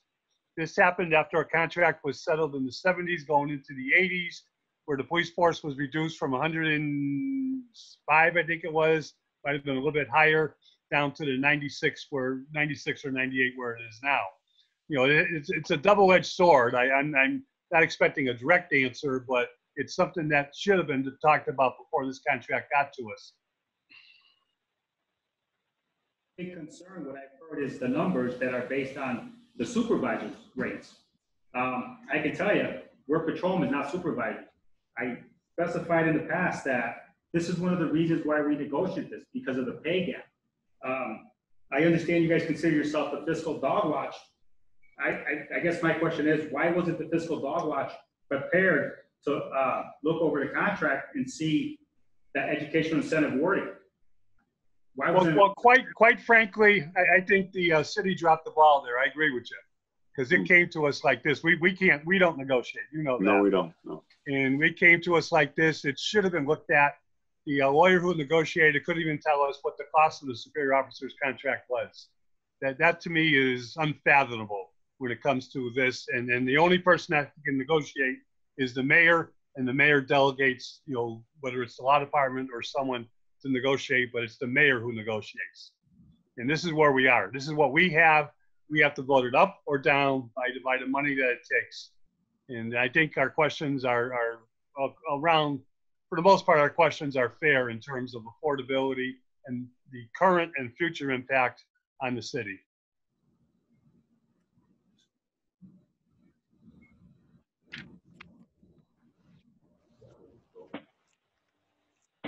Is there any further discussion? Make a motion? Councilor Tallman? Can I make a motion to approve the transfers of items number 4 and 5? Second. Motion made and second to approve 2 transfers to refer them to the full city council next Tuesday. Is there any further discussion? Members of the Councilor Barley? Yeah, Joe, just a point of order, if I could. Do we need to do we need to vote to approve, or can we just forward this to the? I'm just asking a question. Can we just forward it to the city council just to get a final vote on this next week? Oh, absolutely. It's an option. You know, if we just want to, make a report out of committee and let the city council know. I mean, I hope most city councilors have been paying attention to this, but next week, we'll make a committee report one way or the other. The recommendation, if there's a recommendation, it will be there. And then it's always the full city council's final vote that makes the difference. Yeah, and then are we going to have some kind of financial, because you brought it up a few times and others have, as relative to the impact a couple years or 5 years down the road? Are we going to, do we have that, Joe, somewhere available? We have the auditor's analysis. Now it's conservative because it uses a 1.5 COLA increase in the contracts themselves. So that's very conservative, and I think that's fair to look at it conservatively. We don't know what's going to happen, the way contracts are being negotiated, but that's why I've always said percentages make this very much more difficult. Percentages are automatic increases. When any time the base pay goes up, that percentage is tied to the base pay. Yeah, for some reason I don't. Maybe it's my fault. I just don't have the auditor's analysis, and I'm just wondering if Tanya is still here, if she could just email it to me so I can just separately email it to me. Tanya, is that possible? Sure, that's fine. Okay, all right, and I just want to clarify, Mr. Chairman, that the amount of overtime is 146. I thought I heard a different number a minute ago. That's 146,638 in the overtime, and the amount in the court appearance, and that's the only other one we asked about, is 32,106. And we do know we had another transfer for the parade weekend because that wasn't used as well. So, or the most of that wasn't used, but I think we had another transfer earlier from that account. But I would just rather I just would rather send it to the full body without a recommendation. So I'm going to make that motion. There's only 4 of us voting, so I will. Councilor Tallman, Councilor Sullivan, does it make a difference? Well, I think it just sends a message that we do approve it. I mean, in either way, the council can take their vote. But I think as we discussed this is the first time in the last couple of months to approve this contract. We have item number 6 also with the transfers. I think a message to approve the contract, the transfers would be in order. It can be. And I thought we had a second with Counselor Sullivan on it. You do. Okay. A motion's on the floor. Counselor Bartley's made another motion, but it hasn't been seconded. So that motion's going to fail. On the motion on the floor, is there any further discussion? Okay, all those in favor, please say aye. Aye. Anybody opposed? Okay, this is going to go to the full city council next week. We're going to be getting some additional information from the auditor and see what the full city council thinks, and we'll go from there. Again, it's the final meeting of the full city council for the fiscal year, so it's a vote up or down, and the two items will be in front of them. We'll keep the copy of the MOA, to be for purposes on the agenda, and of course we always keep that in our archive itself. And Joe, just a point of order. Councilor Bartley? Yeah, just so because of the budgeting use here, which I just think is an error to take such a risk. But this particular, the 184 is going to require a 2/3 vote of the body, whereas if they had used, which I think is pretty well unexpended overtime funds, we could have just had a financial transfer and just made a regular majority vote on it, and but that's what they did. So it's going to require 2/3 for the bulk of it. And I think, Joe, that if I could, I'd want to make sure we have separate votes for next week on this. Well, we will. I'll let the president know that, but it'll be the first and second reading of the 8,000, so that's going to require 2/3 also. Oh, okay. Okay. Thank you. Chair's got to back up a little bit because I'm working off two different agendas, and I apologize. Take 3 off the table. Item number 3, going backwards, off the table. Second. All those in favor? Any opposed? What did you vote on that last one, Joe? Mr. Chairman? What did you end up? I didn't hear a final vote. I voted yes. It was 4-0 to refer to the city council, Okay. but we're looking for some more information for the final vote next week. I'm about 4 and 5, right? Yes. Okay. Right. Yeah. Thank you. Stay tuned, everybody. We should get all that information at the budget hearing tomorrow night. Except that's next year's budget. Item number 3 is a request of $1,020 from pay PT Senior Clerk-Police to pay SR Clerk-Police. It's off the table for discussion. So moved. All those in favor? Aye. Sergeant Hart, you're still with us. Can you just run us through this quick? Sure, yeah, this is just a simple transfer for, we're training a clerk to be a payroll clerk, so working out a grade, that's the difference in pay. She also covers whenever the chief secretary goes on vacation or is off for a day, so that's just the working out a grade difference. Any questions or any discussion?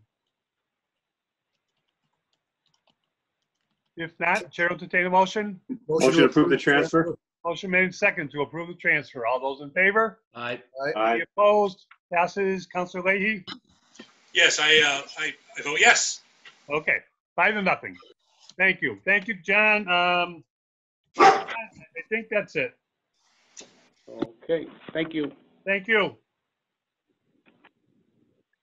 Okay, now, again, I apologize. I've been operating off of a separate agenda or a double agenda, and it's my fault. It's just the way I printed it. We're through item 6 now. We're going into item 7. But if I can make a suggestion, because we have someone with us, can we do item number 8 separately? Well, Joe, did we vote on 5? Yes. Yes, we did that as a package, Mike. 4 and 5. 4 and 5 were a package with the contract 6.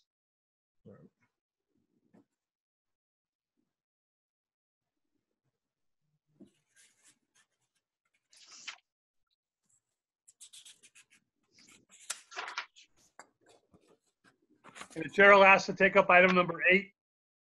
Motion to take up item number 8 to table for discussion. All those in favor? Aye. Aye. Any opposed? This is a $1,000 transfer from systems, hardware, software to dues and subscriptions of $1,000. Under discussion, this is a request from the mayor's office. Mike Bloomberg is with us. Mike, can you just run us through this? Yeah, hi all. So as we had discussed a few months ago, the original cut to the dues and subscriptions left us short with the Mass Municipal Association. We had come up to this conversation and had this conversation pre-coronavirus, and I believe the request from the council was, let's bring in the Mass Municipal Association, let's have them explain to us why we should pay these dues next year and why we should continue to be members. A lot has changed since then, of course, and this organization has been at the forefront of organizing all of the weekly calls among mayors and managers, the governor, the lieutenant governor, providing the guidance and insights related to coronavirus response and legislation. They've been absolutely critical for that. We've also been able to recover some of the additional funds. So the request, the dues are about $7,000. We had about $3,000 left in the dues and subscriptions line, but there are other lines within the mayor's budget, primarily like dignitary and reception, which is primarily meant for the St. Patrick's Day parade, and a few of the other lines of scraping everything together, and we're about $1,100 short. This request is from systems, hardware, and maintenance, which is within the IT budget. We are the only city in the Commonwealth who is still in arrears with the Mass Municipal Association, and given that all that is going on and all the support they've been providing, we want to make good on that balance. So that's the request. This would allow us to make good on the dues with the Mass Municipal Association. Thank you. Is there any, Councilor Leahy? Yeah, so I've been kind of speaking out pretty much against this line item because it's a very expensive one, and I never really saw any need to be a member of this group. However, as Mr. Bloomberg has indicated or just said, I'm sure we're all, I've been on probably about 5 or 6 conference calls or Zoom calls with this group, and the information that they're providing have helped our constituents. Whether I posted on my own Facebook page or if I posted on Hello Oil, the information that they give us is, is very important and it's essential. So I'm going to, I'll make the motion to approve. It's $1,000. Is that what it is, Joe? 1,000. Okay. How much? 1,000. I believe it's 1,100. 1,100. 1,000. I definitely would make the motion to pass this. Councilor Tallman? Yeah, thank you. I understand the importance of this transfer also, but Mike, on this systems, hardware, software, how do we left over with 1,100 in this line item towards the end of the year? Yep. And so this is the line, and since I, under the mayor, oversee the IT budget, we generally wait till June for the last of hardware purchases throughout the city. So this is essentially reducing one, or a little less than one additional hardware station for the city for this purchase. So there's additional funds in this account, but it's all going towards updating our IT hardware throughout the city. So of all the lines that it needed to come from, that was one of the ones that we thought would be most effective. Is this going to affect any of the computers within City Hall, or any workings for anybody, any departments? No. So I'd say we were at a good point where, with the IT budget in general, again, we had talked about this earlier, where we had originally requested $100,000. That was cut from the IT budget, and when we went back, we asked for about $85,500. Because we had already seen some savings from Wally Computers. We've seen an additional I'd say somewhere between $6,000 to $7,000 in savings. So when it comes to our hardware schedule, we're actually going to be able to purchase about 4 additional workstations than we were originally planning on being able to purchase based off of savings from the previous year. And so nobody is losing out, but it would be approximately one workstation that we wouldn't be adding to the list of replacements. Okay, and this money is just the difference that was due. There was already money paid in for the MMA. It hasn't been paid yet, but I added up all the leftover amounts within so that the mayor's going to have to propose a transfer, an internal transfer within the existing expense lines within the mayor's budget. So whatever's left in our office supplies budget, right? You know, we haven't used as much ink and toner and pens for the past 2 to 3 months. The remaining 3,500 or so in the dues and subscriptions, the funds that are left in the dignitary reception line. So all of those added up leave us about I think it's $1,080 or close to almost exactly $1,100 short of being able to cover the Mass Municipal Association bill. So this is a transfer just to cover the remaining amount that would allow us to pay this bill. Okay, thank you. Councilor Barley? Thank you. Just through the chair to Tanya. You know, Tanya, can we? Would it be unfair for me to ask for? Because I'm going to ask the same question I asked before. What's the balance in the in that 53180 account? And instead of me asking that every time, when these agendas are posted, can you indicate the balance on the agenda? Approximate, Tanya? Did I lose you? So I'm going to say the things that go on the agenda go into a computer program, and that's what gets moved over by the city clerk. And you can't really add. Well, let me rephrase it then. Sure. Let me rephrase it. Can you indicate the balances through an email on maybe the day before the meeting to the members of the finance committee, what the balances are on the accounts from? Is that possible? For every transfer? Yes. Yes, I think I could do that. All right. Then my question for what's the balance in this particular account? I have to log back in because it kicked me out of our network. What do you want? 53180? That's right. And then just through the chair to Mike, Mike Bloomberg. Yeah, how is it that we know that we're the only municipality that doesn't pay this dues, Mike? That's what I was notified by the Mass Municipal Association. What, did they send you an email or something? Quite a few. Yeah. I can verify that. So for money available in this account is $32,568.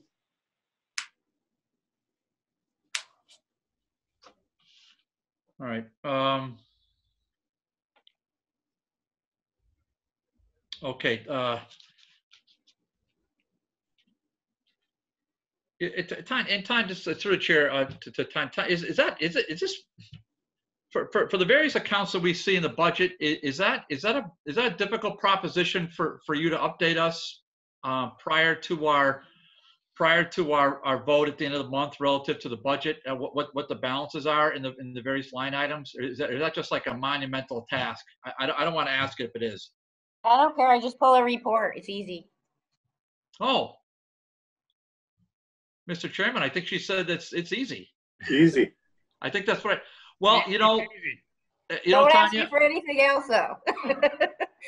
Tanya, I don't. But I don't ask you for anything else. Although I think you recall my comment. Well, I hope you recall my comment to you at the time we voted for you. So maybe you do, or you don't. But you can play the tape back. But it was just to communicate with us and tell us the truth. That's really what I wanted to. I think generally you've adhered to that. Just on this particular item, Mr. Chairman, I want to speak very highly of MMA, whether it's COVID time or not. I think it's a terrific organization. I think it does a lot for municipalities. It's got a really great website. And while I've contacted them over the course of time, I'm not saying they're perfect, but they do make a fair effort, Mr. Chairman, to answer questions from even lowly city councilors like me, and I appreciate their efforts. I'm glad that we're making a good faith effort to as a city to recognize this. I wish we weren't the only municipality in the Commonwealth that hasn't paid its dues. But if you recall, I think 3 years ago we didn't pay anything, zero. So somehow MMA survived, and somehow the city of Holyoke is still in their good graces.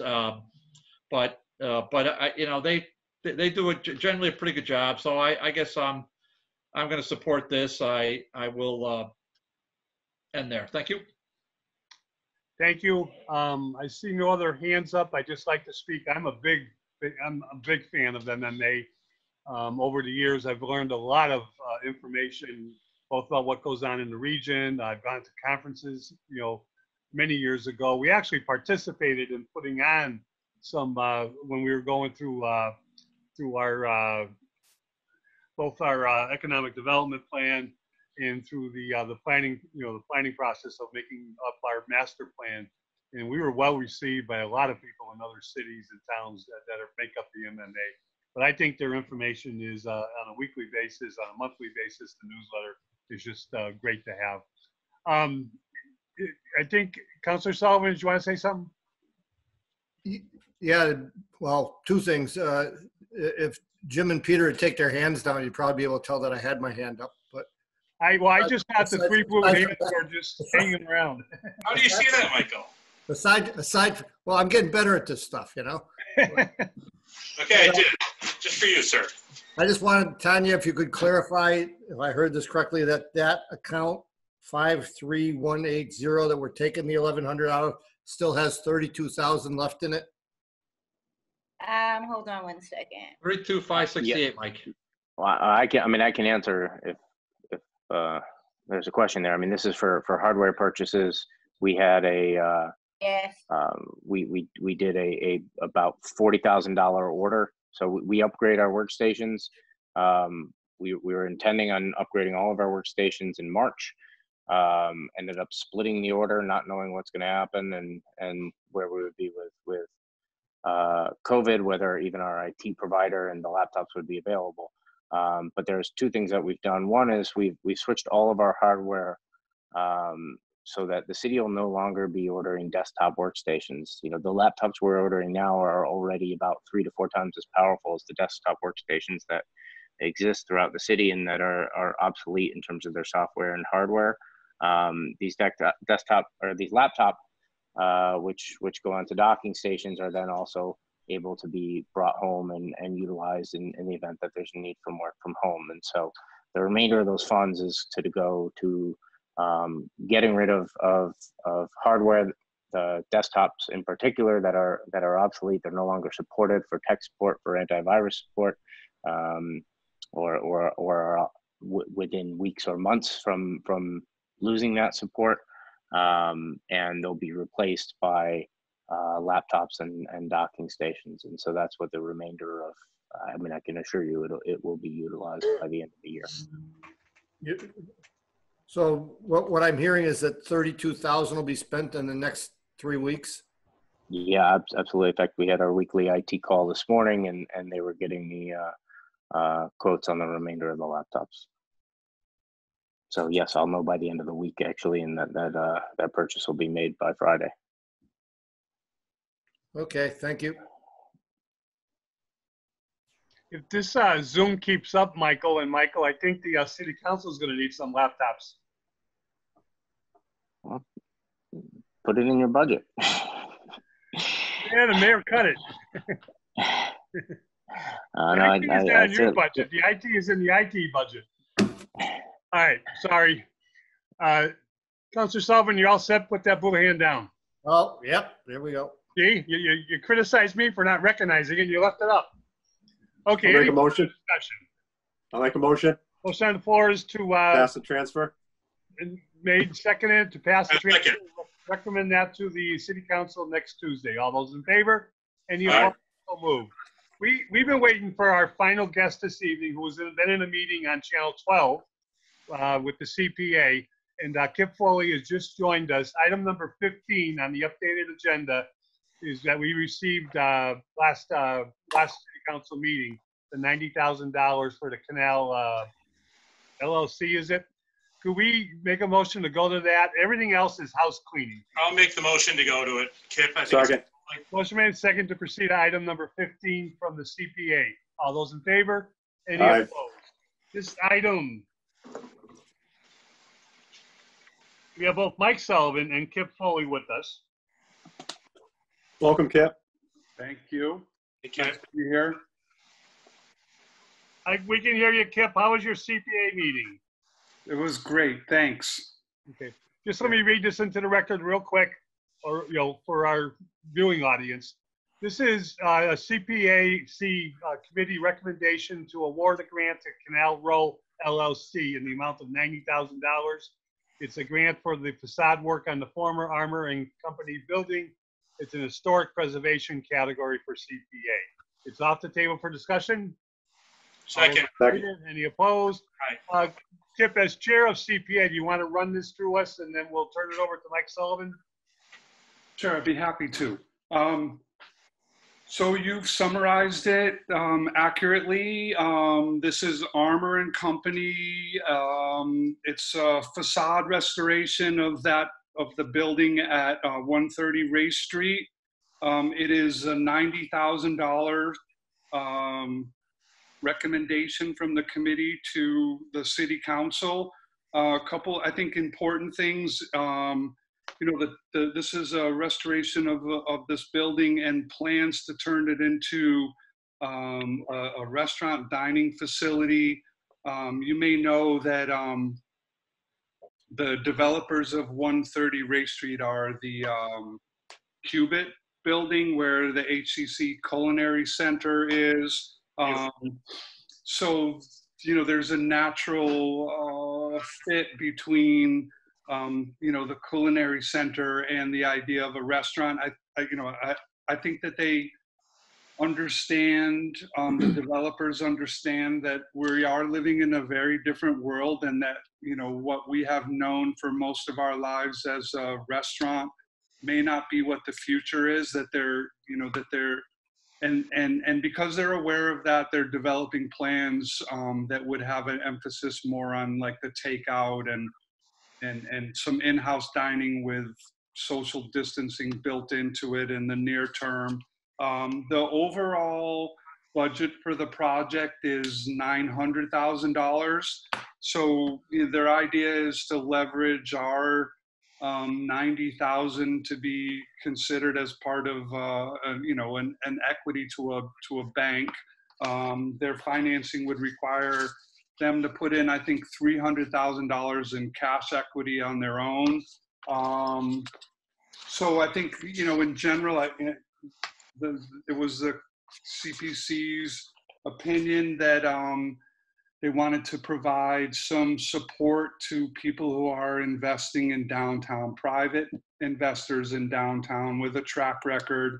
I think maybe the last point I'll make is that this restoration of and redevelopment of 130 Race Street is part of a overall conceptual plan that would develop also the property between the Cubit and this 130 Race Street. I don't know that they've purchased the property from the city or what, this other property. They own the 130 Race Street, they own Cubit, but forgive me, I don't know whether they have actually acquired the additional property from the city yet. But I think if they haven't, they feel confident that they will be able to strike a deal. And so it is a redevelopment in their plan of the entire block. I think that's pretty much the summary of it. And if you have any questions, I'm happy to answer them. Kip, you said 130 is on the historic rolls? I'm sorry. Well, Is the- in order to be eligible for historic preservation funding under the Community Preservation Act, they have to get a letter, and they did, from the local historic commission that says that this property is historically significant. They can't be eligible for funding without crossing that bridge. Thank you. Yep. And thank you for all the work you do and all the members of the CPA. Councilor Sullivan, did you want to add something? Just a couple of things. Kip did a great job of summarizing it there. In regards to what's going on in the lot in between the buildings, there was also a building in very, very, very poor condition, what we refer to as a blighted abandoned building. The Zuriaga brothers have torn that. It was torn down just this week. So they continue to be a great type of developer that we like to see in the town, number one. Number two, the Armour and Company building is a very unique shaped building. I've never seen a building shaped like this. It's hard to describe. Call it a trapezoid or something, but it's a really, really unique piece of architecture. All the work being done is facade work. So even if plans were to change as to what went on inside the building, if it wasn't used for a restaurant, this is facade work, and it all has to be done according to the Secretary of the Interior standards and stuff like that. So having said that, with the building in between gone and this one being preserved for whatever, it's a great project. We don't have enough. It's one where they're actually ahead of the curve as far as trying to save something instead of being, way behind and observing demolition through neglect here. So I'm very much in favor of this one, and it's pretty exciting what they've got planned in between the two buildings, where they've already done the Cubit and where this Armour building is going. We saw the plans because they happened to be on the board at the same time when they flipped the chart. And I might have the number wrong, Kip. You could help me with this. I think it's 40 units of market rate condos. Beautiful, beautiful drawings and conceptual. Yeah, I mean, I have, they gave us a handout. I don't know if you're going to be able to see them, but I mean, I can flip this up just to give you can you see that at all? Does that make Yeah, that's great. I mean, that's what they're proposing between the Cubit and the Armour building. And they've got Kuhn Riddle as their architects, so I'm sure everybody's familiar. They're top notch, and this is I don't know if you can see the shape of the building that as Mike was describing. In case you're not, so that's what. Yeah, that's what. It's a really very interesting development project down there, and so. All set, Mike? Yep. Councilor Bartley, then Councilor Murphy. Yeah, let me just lower my hand. Yeah, just to Chair to Kip. Kip, thanks for being here. Thanks for your work. I just one is Kip. I haven't seen that letter from the Historic Commission, so you can forward that to Ryan, and Ryan can perhaps forward that to the City Council. Okay.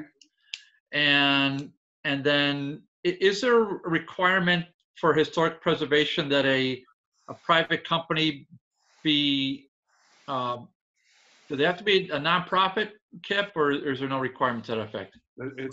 There's no nonprofit requirement. Okay, I didn't think there was, but I think there was. Okay, and then this is something, Mr. Chair, where you have, I mean, $90,000, it fits the category, and I have a lot of confidence in Mike and Kip to really vet the projects. I don't really know these brothers that well, though I met them over the course of the years, and they took a big chance on the city of Holyoke, and they deserve a lot of credit because they've got some really nice properties, and now it looks like they're still bullish on the city. And I know that there are counselors in that area that, and maybe former counselors, are a little concerned about No, I think it's mainly rhetoric, Mr. Chairman. City councilors were, former city councilors might have been a little bit concerned about a lot of funding going to Ray Street, but you know, it's something I think the city and the investors and certainly the mayor should be I'll be very proud of. Really, it's really really become quite a you know, quite a unique street, I think, for Holyoke. I don't want to, I could characterize it further, but I don't want to do that. I think, and I'm not going to go off topic, Mr.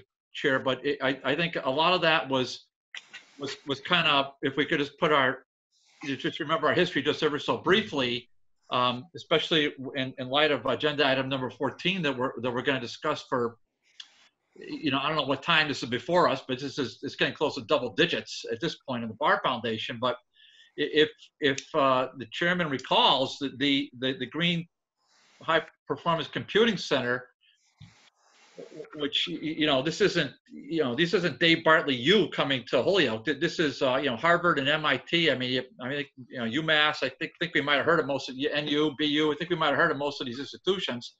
They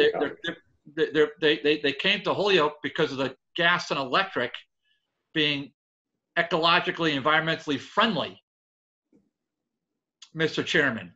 So somehow, and all the rhetoric we had to listen to relative to Bar Foundation, that somehow got swept aside and forgotten, especially those of us who are in the minority now, although interestingly, we're now in the majority. So funny how that happens over the course of time. But I think that performance center, Mr. Chairman, certainly was quite a linchpin for that part of town, and you know, going down Appleton and onto Ray Street now. So I'm really just, and that's, you know, that's Mayor Mike Sullivan. That was, you know, where he deserves a lot of credit for that too. So this is all very positive. I'm glad that these brothers from I think they're from New Jersey, if I remember right. They're still bullish on Holyoke, and I think this is not a small amount of money, but it's you know, $90,000, nothing to sneeze at, but it's going to leverage a lot more. It's what it sounds like, and I really appreciate this coming to us, and I'm going to vote for this next week. Thank you.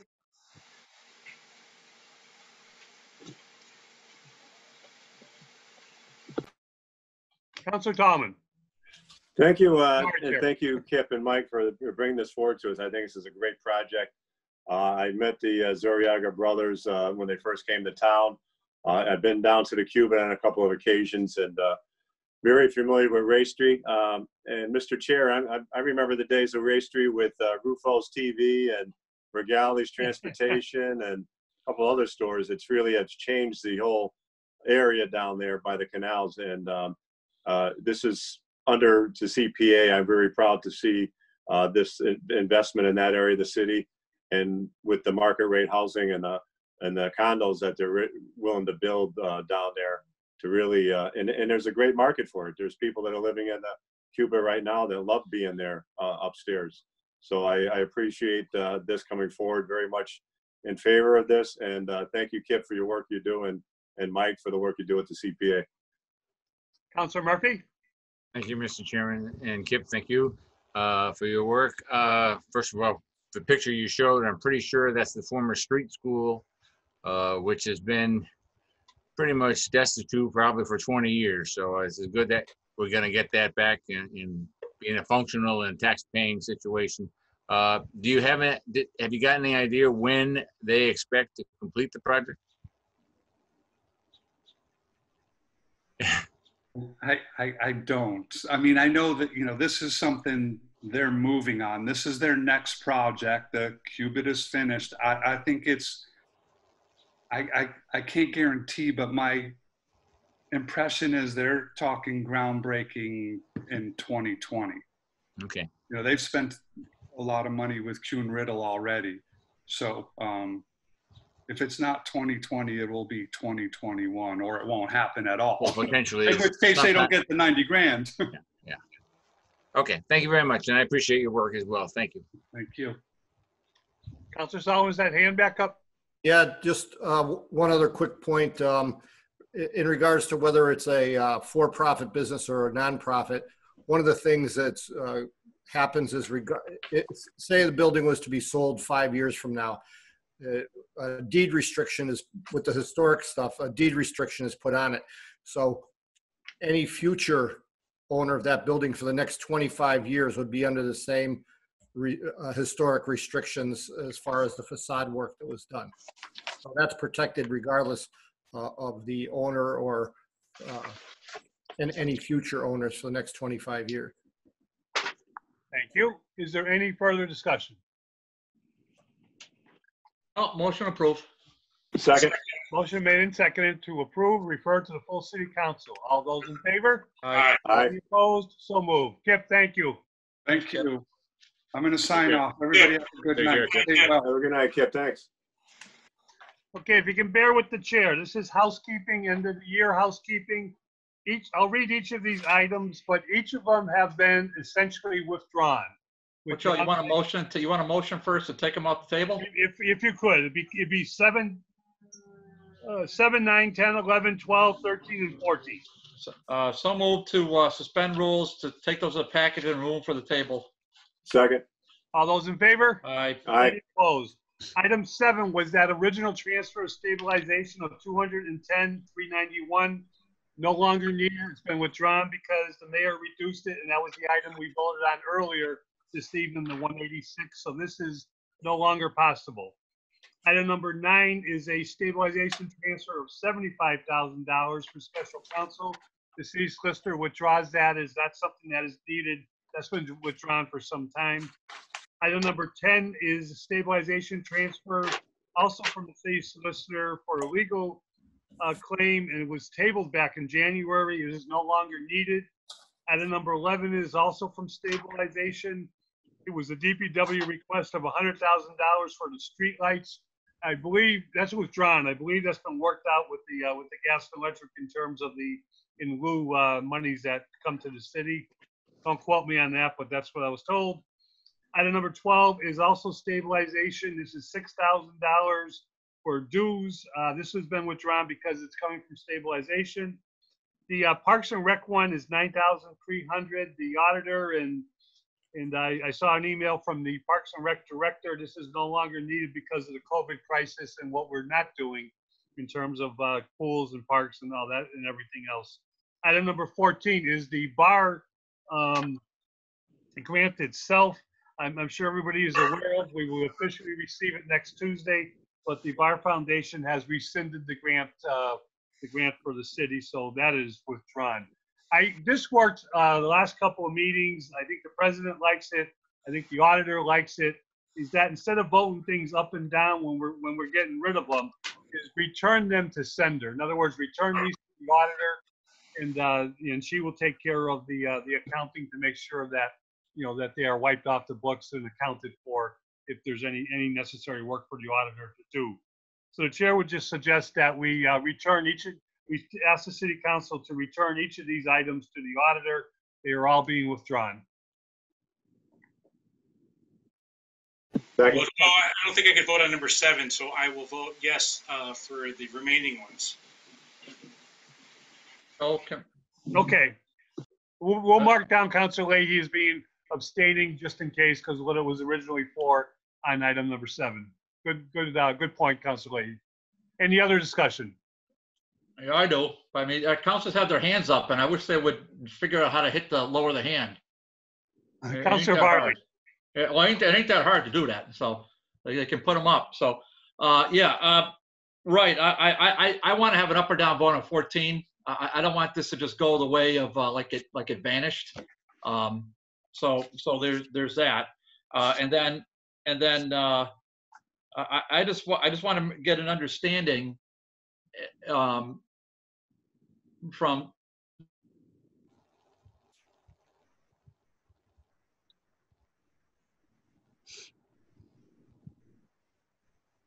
David, I think you froze up. Froze up. There we go. So the public has no idea what we're talking about. So, well, so basically on the Bar Foundation, we received well, I received it because I asked for it. But then it was about 2 hours later, a letter was sent to us by the OPED director from the Bar Foundation. It was dated June 4th. And it's, first it made an assertion that wasn't true because it said we took a vote on it and denied it. And that's not exactly accurate. So that's one. Second of all, Mr. Chairman, the Bar Foundation announced in that letter that on December 20th, 2019, it wired $150,000 to the city of Holyoke. Now, we took votes on February 3rd, February 10th, May 5th, May 18th, June 2nd, and now here we are, June 11th, where we're going to take a vote or not. And somehow that, what I think is a fairly salient, important fact, that monies for a grant, which we never took final action on, were wired to $150,000 were wired to the city of Holyoke, and nobody thought it important to bring that to the attention of the city council, the body that has to make the final determination on whether or not to accept the grant. You know, Mr. Chairman, that's another failure of government. How is it that is not communicated? How is it that I have an OPED director that says to me in an email, he didn't think it was important? So we had it on agenda in December. We voted on it multiple times in finance. We voted on it multiple times in full city council. It is still tabled and it's now tabled in finance. And finally, last week, we get an email, oh, by the way, we already got the money. We got $150,000 sent to us. And that's not brought to our attention. I mean, I asked the auditor, and I appreciate it, but I appreciate knowing. But it wasn't until I was pulling teeth that I got anything. I mean, that's over almost 6 months later.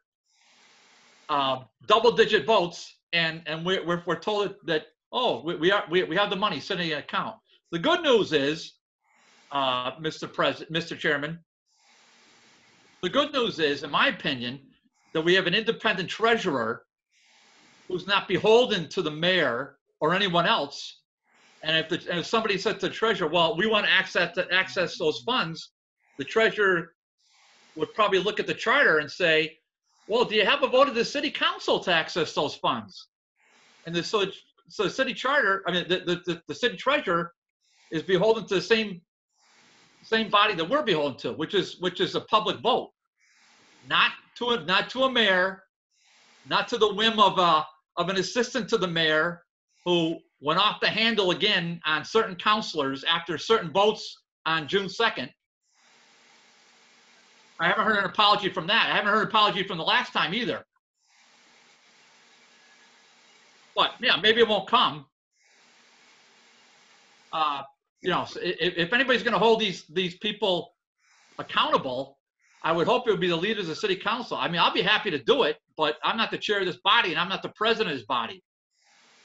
So I would hope that those expressions are getting heard.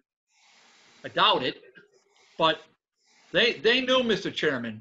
No, none of us in this room, this virtual room, knew until we got the June 4th letter, and we got it on June 5th. None of us knew. 150,000 was already sent, and the OPED director, didn't think it was important to bring it up. Okay, yeah, that's not going to cut it, and it shouldn't cut it. The public shouldn't accept this. So, anyway, Mr. Chairman, I would rather us just take a vote on 14, just to flat out deny it. So I'm gonna ask that we segregate that vote out, just like we'll segregate out number 7 for Jimmy, please. Thank you. Okay, for purposes of, as stated, let's take item number 7 for 4 of us. If that's okay, all those in favor? Aye. Aye. Item number 7, the motion is to refer back to the auditor. It's no longer needed. All those in favor say aye. Aye. Aye. Opposed, so moved. Items 9, 10, 11, 12, and 13. Also withdrawn. Motion is refer back to the auditor. All those in favor? Aye. Any Aye. opposed? So moved. I'm going to make a motion on 14 to deny. Second. Motion made and seconded to recommend to the full city council to deny.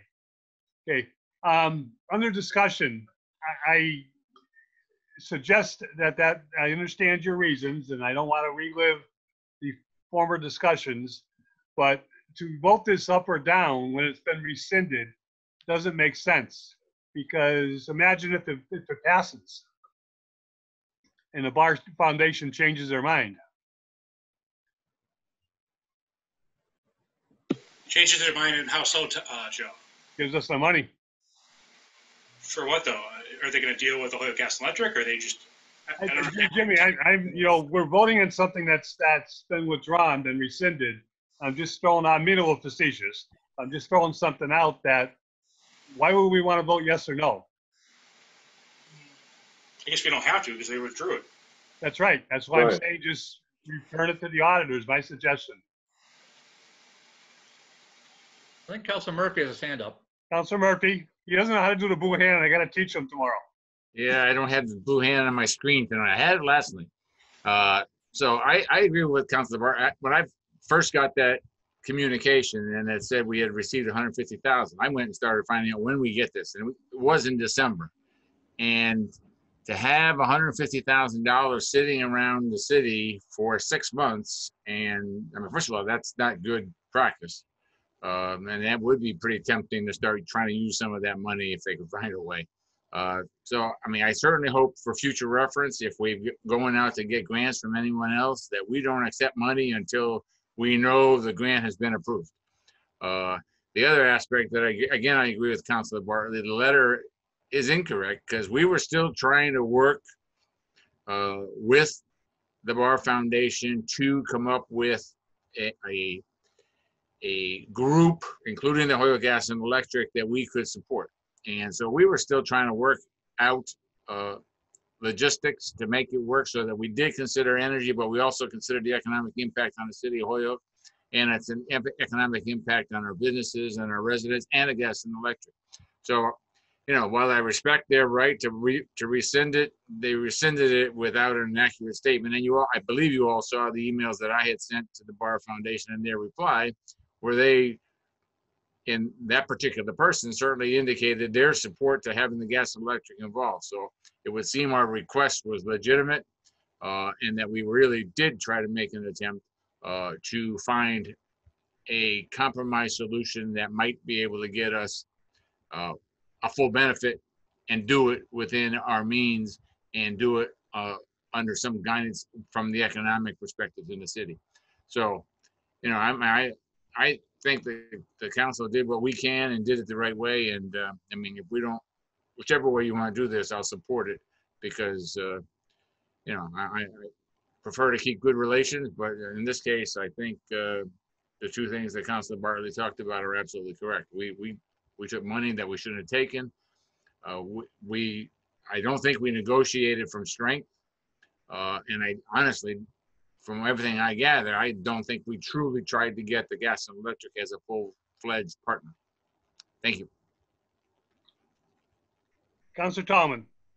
Yeah, I understand Councilor Bartley's point, but as Councilor McGiverin stated, what happens if this changes? We voted for it, and it's over. It's rescinded. I wasn't too happy about finding out about the $150,000 either. I think that should have been upfront with us back in December.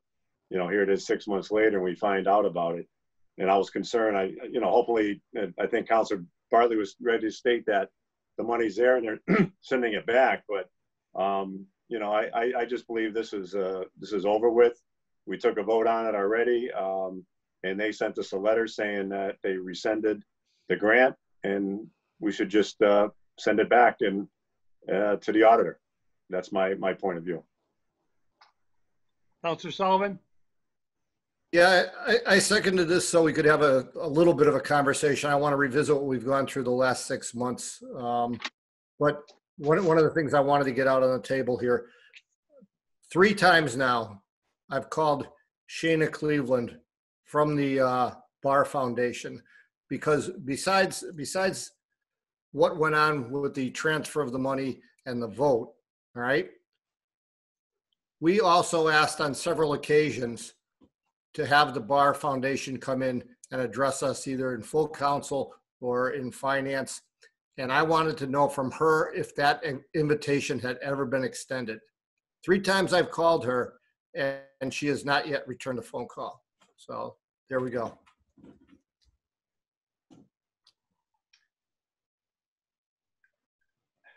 Anything else?